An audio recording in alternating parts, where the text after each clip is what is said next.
Assalamualaikum warahmatullahi wabarakatuh. Alhamdulillah wassalatu wassalamu ala Rasulillah Sayyidina wa habibina wa syafi'ina wa maulana Muhammad ibn Abdullah sallallahu alaihi wa ala alihi wa baraka wa sallam. Alhamdulillah. Ma'asyiral hadirin wal hadirat yang dimuliakan Allah Subhanahu wa taala. Alhamdulillah thumma alhamdulillah. Kita pada saat malam ini berada di malam akhir-akhir Ramadan, karena Ramadan 30 hari dan ulama membaginya menjadi 3 bagian. Bagian pertama, sebagaimana ada suatu riwayat dari Nabi Muhammad, awwaluhu rahmat wa awsatuhu maghfirah, tengah-tengah 11 sampai 20 ampunan, wa akhiruhu idqum minan nar, 21 sampai 30 itu adalah pembebasan dari api neraka. Sekarang kita masuk ke dalam malam yang bagian ketiga dan dimulai dari malam ini 21. Apalagi ulama mengatakan di malam-malam ganjil di akhir Ramadan itu adanya malam Lailatul Qadar, dan ini juga sebagai suatu sebab kenapa kita berkumpul di masjid pada saat hari ini. Sebelum saya mulai lebih jauh, siapa yang lupa niat i'tikaf, ya niat sekarang. Ya, jangan sampai kita duduk doang di sini nggak niat i'tikaf.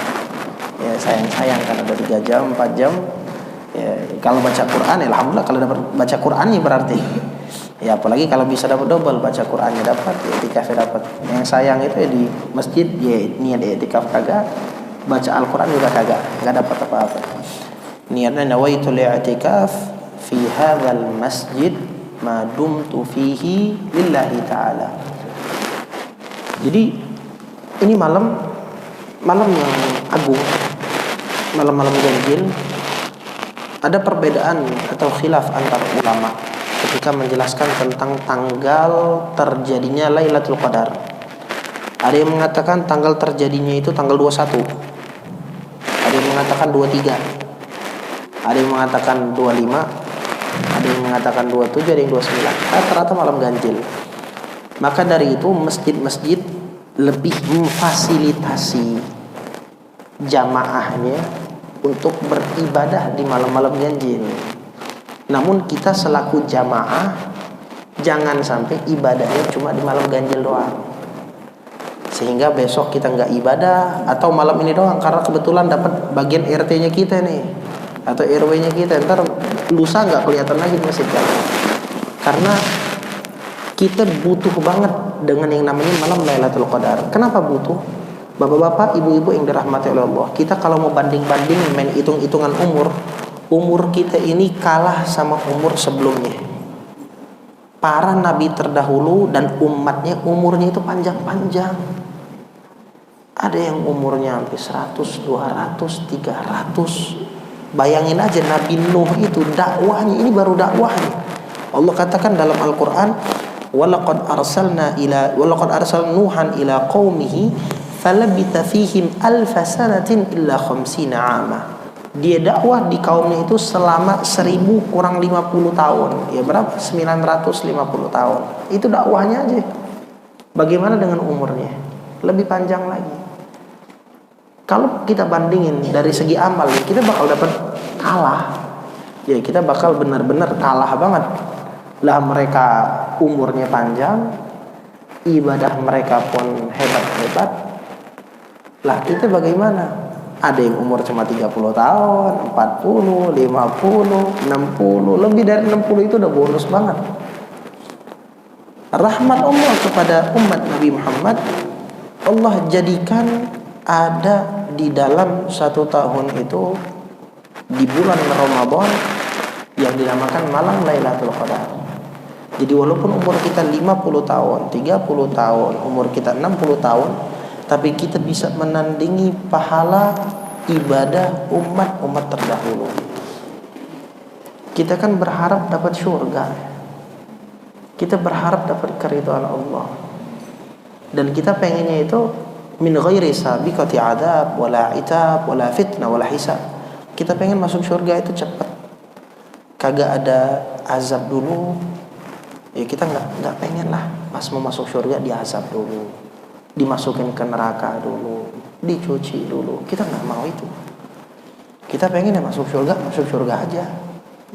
Ya, setelah ditimbang amal, melewatinya dengan mulus. Kayak kita pengen jalan itu nggak ada yang macet. Kita pengen jalan itu jalannya nggak ada yang berlubang, nggak ada polisi, lempeng. Nah, kita pengen juga ketika kita wafat, dari kuburan sampai ke surga itu lempeng. Dan cara mendapatkan kelempengan itu diantaranya dengan mendapatkan malam Lailatul Qadar. Jadi marilah bapak-bapak, ibu-ibu, semangat di dalam beribadahnya. Jangan cuma karena tanggal 21 doang. Ntar tanggal 23 bukan bagian dia kagak datang lagi. Ya, jadi 21, 23 malam ganjil lebih ditekankan, dan malam-malam lain juga kita lakukan. Ini ada khilaf antar ulama tentang masalah tanggalnya. Ada yang mengatakan 21, kalau 21 ya sekarang berarti. Ya, kalau 21 ya sekarang. Lalu kalau kita ingin mendapatkan malam Lailatul Qadar, apa sih yang harus kita lakuin? Benar gak kita ngelakuin duduk-duduk ke masjid kayak gini? Benar gak dengan membaca Al-Quran? Apa yang harus kita dapatkan untuk meraih malam Lailatul Qadar? Sebelum masuk ke dalam pembahasan itu, Lailatul Qadar sesuai dengan namanya, malam Lailatul Qadar. Bahkan tidak dipakaikan kalimat malam aja dalam, kan kagak ada tuh orang nerjemahin malam Qadar. Biasanya malam Lailatul Qadar. Tapi dari itu aja kita bisa menyimpulkan bahwasanya Lailatul Qadar itu emang terjadinya malam. Karena Allah katakan inna anzalnahu fi Lailatul Qadar. Laila itu artinya malam. Wa ma adraka ma Lailatul Qadar, Lailatul Qadri khairum min alfi syahr. 3 kali Allah jelaskan, penekanan banget itu. Kayak kita kalau ngomong sama anak kita, ayo lakuin gitu. Diulang-ulang, arti ini bentuk penekanan. Allah menekankan malam. 3 ayat tuh malam semua tuh kalimatnya. Artinya Lailatul Qadar itu terjadi di malam hari. Bahkan di akhir ayat ditutup dengan apa? Salamun hiya hatta matla'il fajar. Kalau udah masuk subuh udah selesai. Hatta matla'il fajar. Hatta itu artinya sehingga atau sampai. Ya, sehingga atau sampai subuh udah.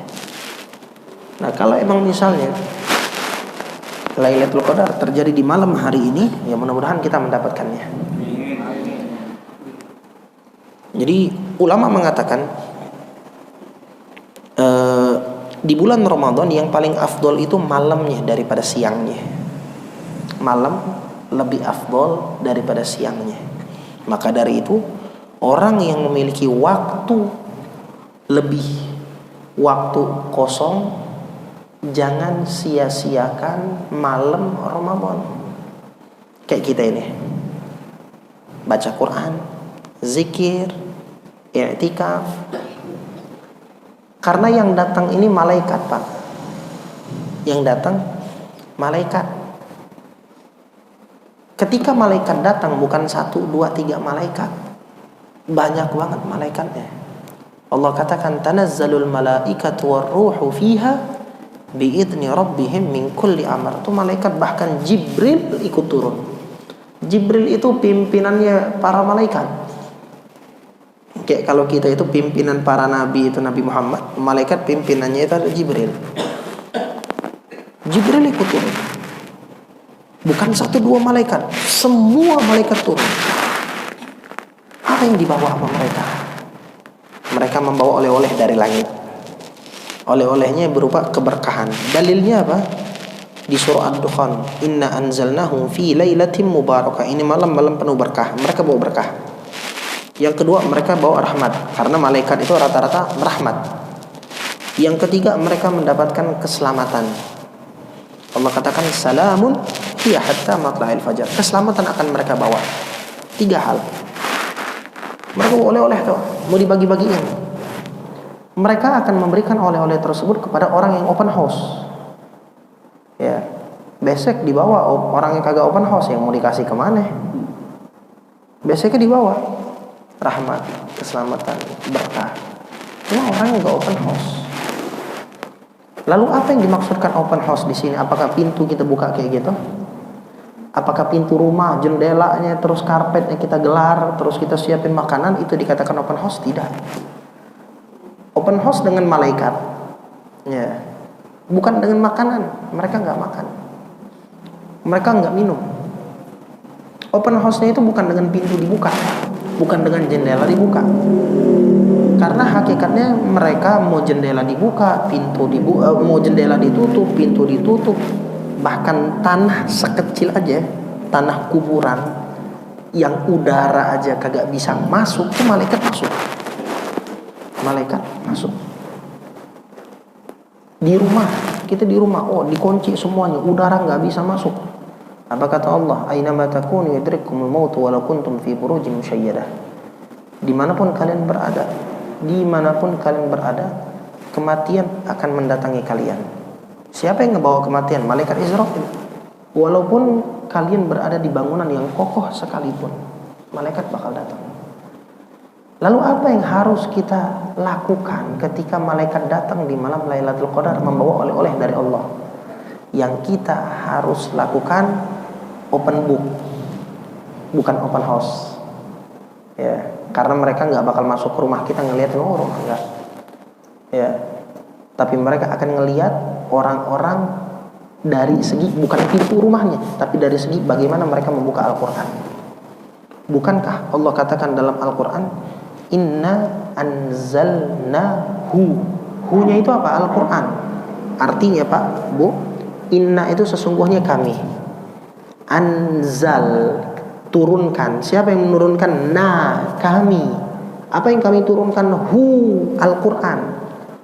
Ya, inna anzalnahu, kami menurunkan Al-Quran. Kapan? Malam Lailatul Qadar. Karena ini malamnya Al-Quran, maka sudah sepatutnya bagi kita membuka Al-Quran. Dan malaikat akan melihat tuh, siapa yang membuka Al-Quran, siapa yang tidak. Ya, itu yang akan dilihat sama malaikat. Siapa yang ibadah, siapa yang tidak. Mereka nggak bakal melihat daripada di rumahnya kita, kamarnya kita. Mau kamarnya berantakan apapun itu, yang penting kita lagi ibadah. Oh lagi ibadah nih, pas malam Lailatul Qadar, tuh besok dititipin sama dia. Ya, Pak, kalau besok kayak buat sahur doang, jam 10 kita udah lapar, pengen makan lagi. Kalau makanannya sahur, besok kayak sahur. Tapi kalau oleh-oleh beseknya itu dari malaikat, oleh-oleh dari Allah Subhanahu Wa Taala, sampai hari kiamat pun nih hati kita bakal takut sama Allah, bakal nyaman. Allah katakan salamun, keselamatan, bakal berkah hidupnya sampai hari wafatnya. Disebutkan sama ulama tanda-tanda orang yang mendapatkan malam Lailatul Qadar, raqqat qalbuhu wa zadat ta'atuh. Semakin lembut hatinya, semakin takut sama Allah, dan semakin semangat ibadah. Itu tanda orang yang mendapatkan daripada Lailatul Qadar. Ya, kalau misalnya makin akhir, tanggal 23, 25, makin akhir Ramadan, makin jauh dari ibadah, ya bukan Lailatul Qadar, Laila marfu'ah dapat deh. Ya, seharusnya makin akhir makin semangat. Ini makin mundur, ya bukan Lailatul Qadar itu. Ya, bahkan habis lebaran pun orang yang mendapatkan malam Lailatul Qadar itu semakin semangat ibadahnya, sholat sunnahnya, qabliyah, ba'diyah, i'tikaf, taklim. Ini segala hal yang berbau ibadah dia semangat.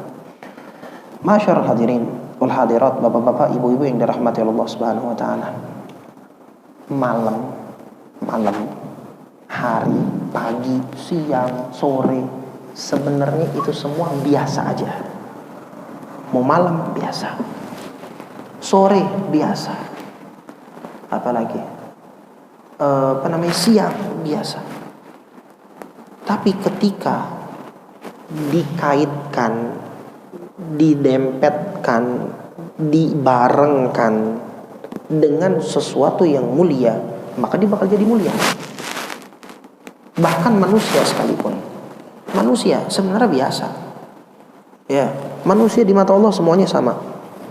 Semuanya sama. Tapi ketika manusia tersebut berdempetan, memiliki ikatan, ada keterkaitan dengan yang mulia, dia jadi mulia. Ulama menggambarkan itu seperti orang yang duduk sama orang yang beruntung, dia ikut beruntung.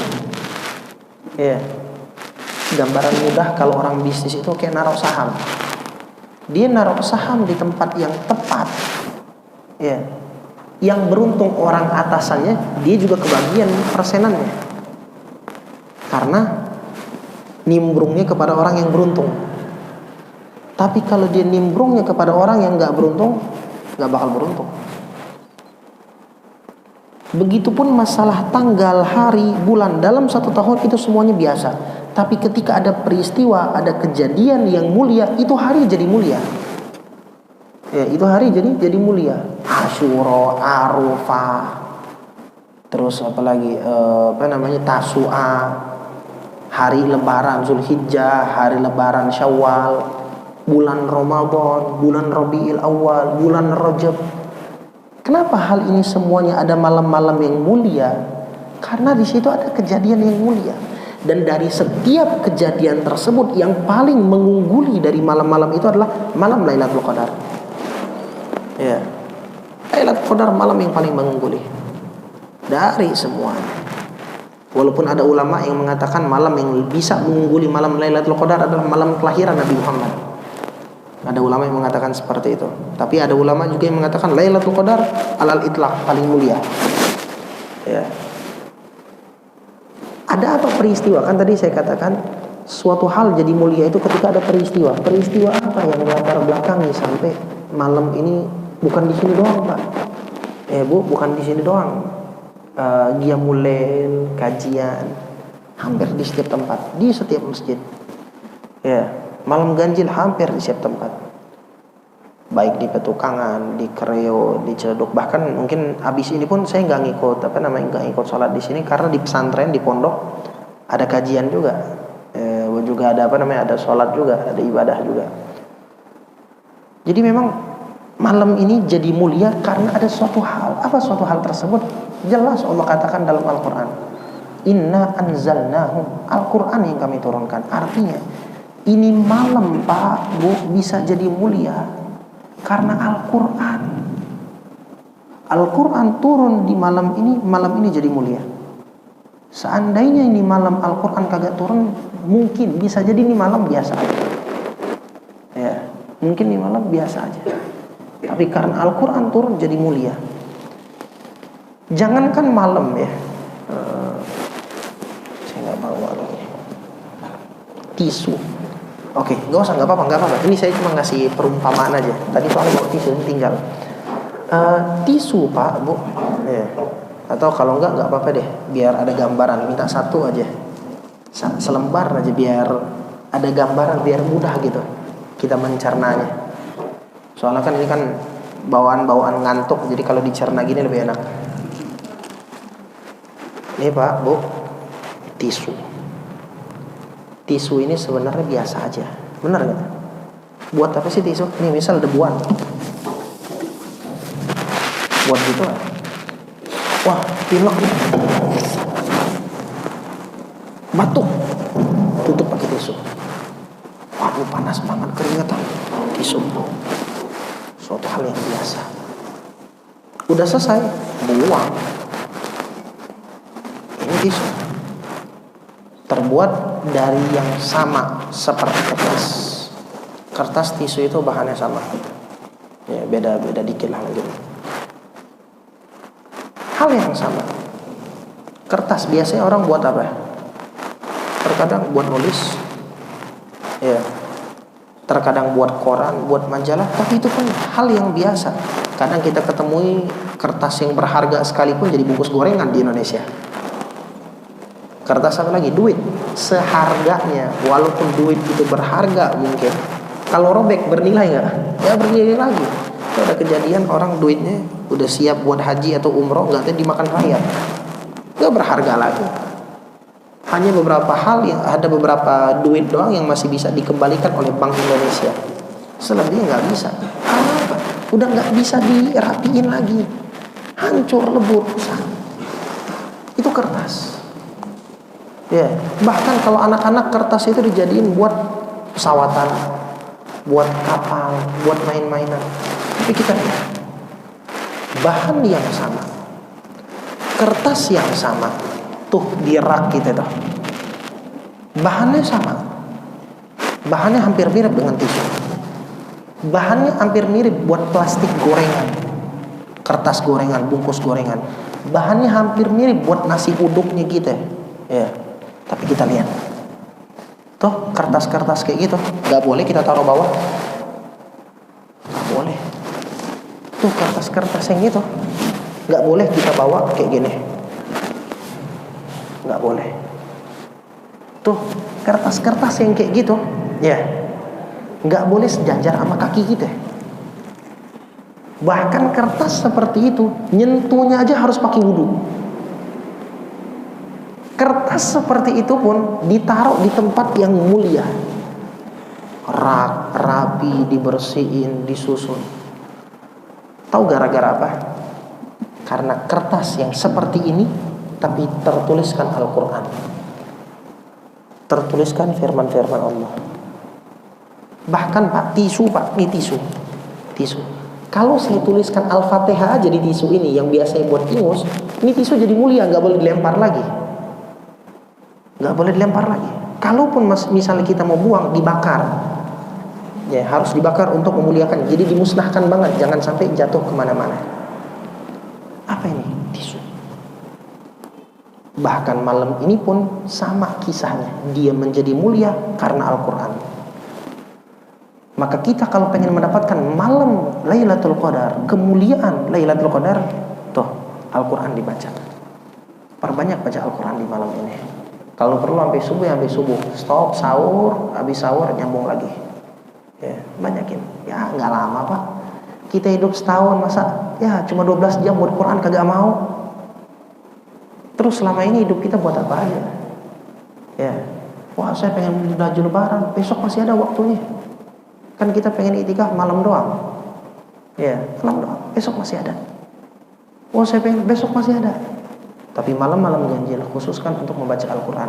Karena ulama mengatakan Idil ishruna min Ramadana wallat fabadir bittilawati wal qiyam. Kalau 20 Ramadan sudah masuk, maka bergegaslah untuk memperbanyak baca Al-Quran dan juga memperbanyak bangun malam. Tadi Al-Quran udah saya bahas. Sebelum saya masuk ke dalam masalah ibadah di malam harinya, saya akan ceritakan dulu satu kisah yang bernama Bishr Al-Hafi. Bishr Al-Hafi ini Pak, Bu, preman. Segala maksiat sudah pernah dia lakuin, segala maksiat. Namun pernah satu hari pagi-pagi dia pengen ke pasar, pengen beli roti, lapar.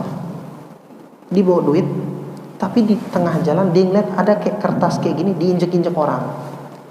Bukan orang itu sengaja, cuma kan kalau di jalan mah orang nggak ngelihat apa yang di lantai, apa yang di tanah, injak aja. Dia ngelihat agak asing, kok tiba-tiba ada kertas di situ. Diambil sama dia, dibuka. Pas dibuka tertulis tulisan Allah. Ya, pas dibuka tertulis tulisan Allah. Ini preman tahu diri. Ya Allah, ini nama Tuhan saya ini.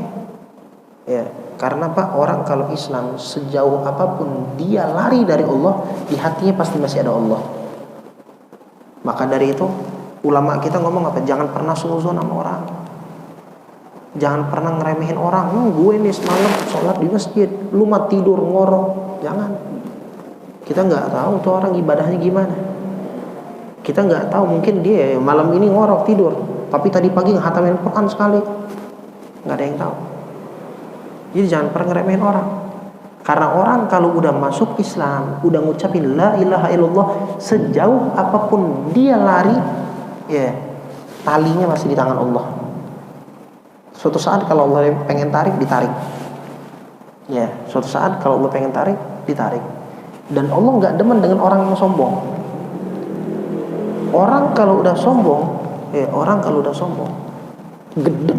Allah misalnya gendek, maksudnya nggak demen sama dia, maka tuh tali yang seharusnya dipegang sama Allah dilepasin, sehingga apa? Lepas dari Islam. Waliyadzubillah min dzalik. Ya. Jadi ini preman karena dia Islam, dalam hatinya ada Allah, dia ngeliat, ya Allah ada tulisan nama Tuhan saya nih, ini Tuhan gue nih, diambil. Duit yang mau dibelikan roti itu kagak jadi dibeliin roti. Tahu dibeliin apa? Dibeliin minyak wangi, kertasnya bersihin. Minyak wangi dipakai, ditutup habisnya. Udah bersih, wangi, ditutup rapi, dia simpan, ditaruh di tempat yang nggak bakal jatuh lagi. Sehingga akhirnya di malam hari dia terbangun, ya dia terbangun. Karena pada saat itu dia mimpi ada suara yang ngajak dia ngomong. Yang mana suara tersebut berbunyi, tayyabta ismi lau tayyibanna ismaka fid dunya wal akhirah. Engkau telah memuliakan namaku sehingga namamu akan dimuliakan, akan aku muliakan di dunia dan akhirat. Bapak-bapak, ibu-ibu yang dirahmati Allah Subhanahu wa taala, Bishr al-Hafi itu preman.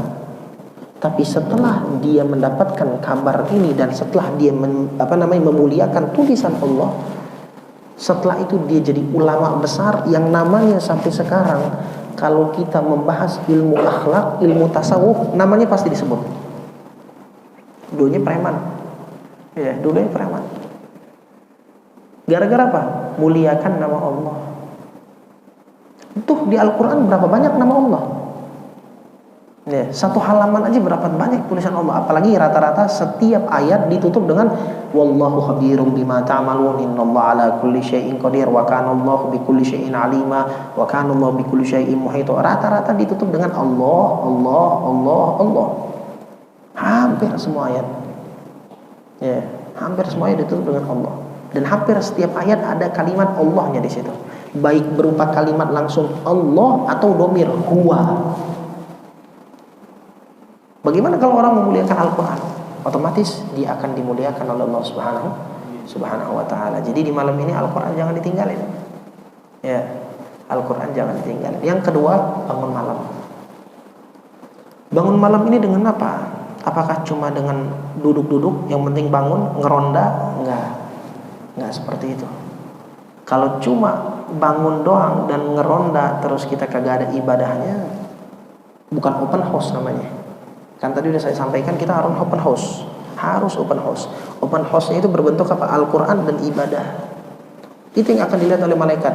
Mereka yang dilihat oleh malaikat baru dikasih kebesek, baru dikasih itu oleh-oleh, baru dikasih itu rahmat, keberkahan, keselamatan. Dikasih sama malaikat dari Allah Subhanahu wa ta'ala. Sebagai tips, tapi ini bukan dijadikan sebagai patokan. Tapi jangan ditinggalin juga. Ini buat tambahan amal, Pak, Bu. Nabi Muhammad SAW mengatakan, jadi kan gini, nggak semua dari kita kan Pak Bu bisa ke masjid ibadah seperti ini, kan nggak semua dari kita. Orang yang besok pagi kerja pelayanan masyarakat nggak bisa. Ya mungkin ibu-ibu lebih mudah, apalagi kalau anaknya udah gede bisa ngurusin masing-masing. Ya bisa ke masjid ibadah enak.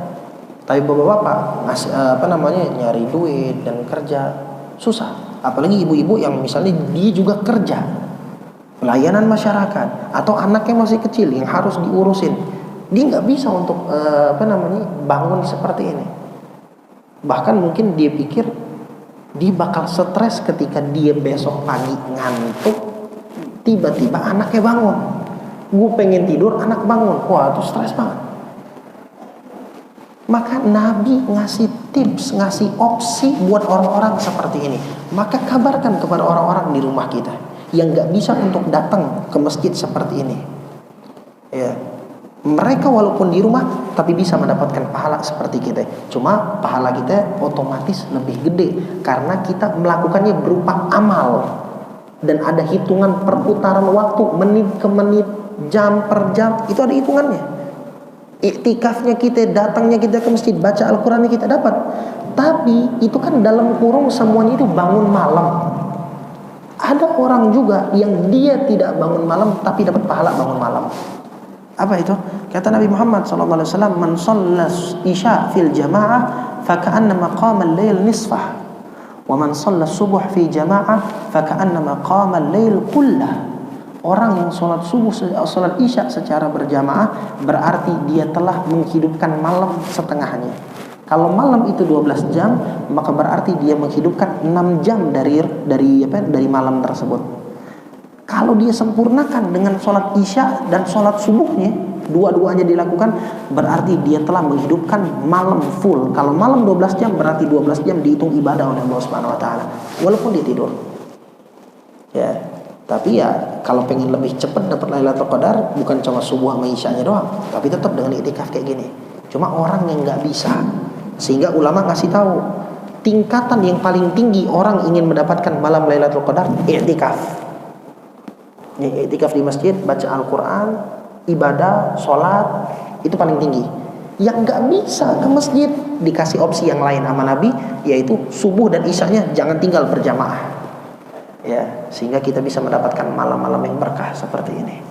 Ya, sehingga kita bisa mendapatkan malam Lailatul Qadar, mendapatkan keselamatan, keberkahan, rahmat dari Allah Subhanahu wa taala. Amin ya rabbal alamin. Bapak-bapak, ibu-ibu yang dirahmati Allah Subhanahu wa taala, dan juga usahakan di malam yang penuh berkah ini, ketika kita baca Al-Quran, jangan lupain orang tua. Jangan lupain orang tua kita. Kita baca Al-Quran. Gara-gara siapa kita baca Al-Quran?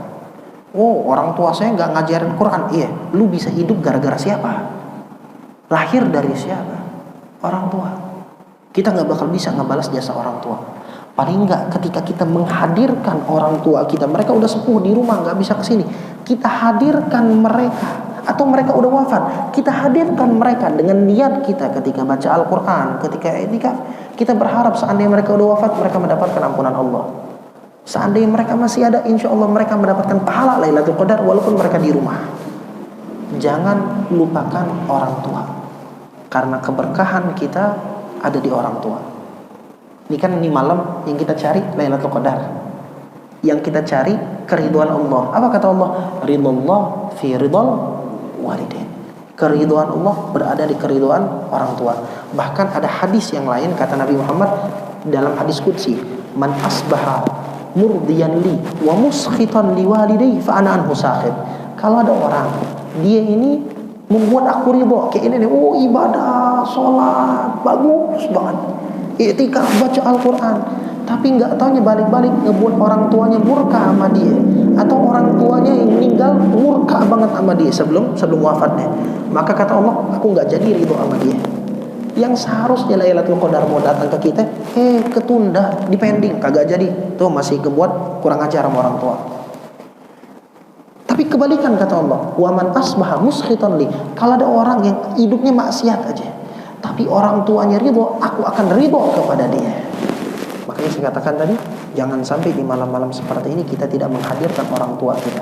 Mau mereka udah wafat ataupun masih hidup, hadirkan dan doakan mereka agar mereka pun ikut serta ketika mendapatkan pahala dan keberkahan dari malam Lailatul Qadar.